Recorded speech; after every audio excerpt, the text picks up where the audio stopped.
हर हर महादेव। शिव पार्वती चरित्र।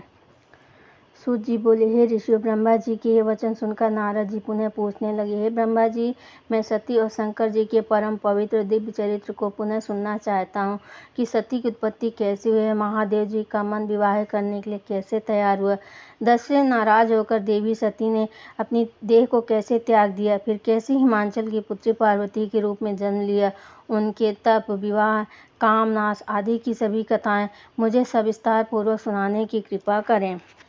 ब्रह्मा जी बोले, हे नारद, पहले भगवान शिव निर्गुण, निर्विकल्प, निर्विकारी और दिव्य थे, परंतु देवी उमा से विवाह करने के बाद वे सगुण और शक्तिमान हो गए। उनके बाएं अंग से ब्रह्मा जी उत्पन्न हुए और दाएं अंग से विष्णु उत्पन्न हुए। तभी से भगवान सदाशिव के तीन रूप ब्रह्मा, विष्णु और रुद्र सृष्टिकर्ता, पालनकर्ता और संहारकर्ता के रूप में विख्यात हुए। उनकी आराधना करते हुए मैं सुरासुर सहित मनुष्य आदि जीवों की रचना करने लगा।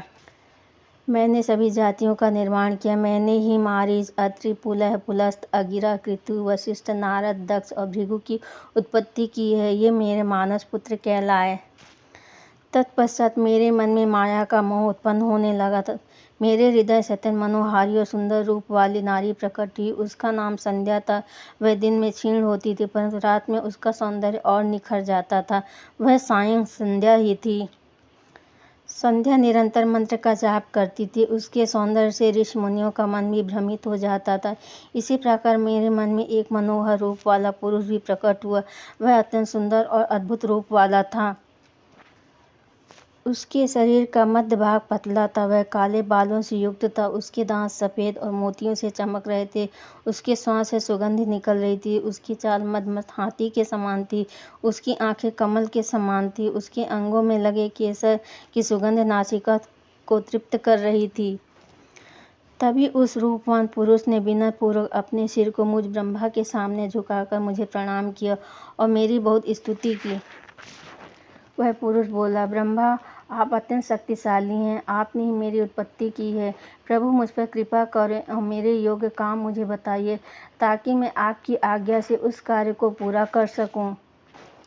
ब्रह्मा जी ने कहा, हे भद्र पुरुष, तुम सनातनी सृष्टि उत्पन्न करो। तुम अपने इसी स्वरूप में फूल के 5 बाणों से स्त्रियों और पुरुषों को मोहित करो। इस चराचर जगत में कोई भी जीव तुम्हारा तिरस्कार नहीं कर पाएगा। तुम छिपकर प्राणियों के हृदय में प्रवेश करके सुख का हेतु बनाकर सृष्टि का सनातनी कार्य आगे बढ़ाओगे। तुम्हारे पुष्पमय बाण समस्त प्राणियों को भेद कर उन्हें मदमस्त कर देंगे। आज से तुम पुष्पबाण नाम से जाने जाओगे। इसी प्रकार तुम सृष्टि के प्रवर्तक के रूप में जाने जाओगे। हर हर महादेव।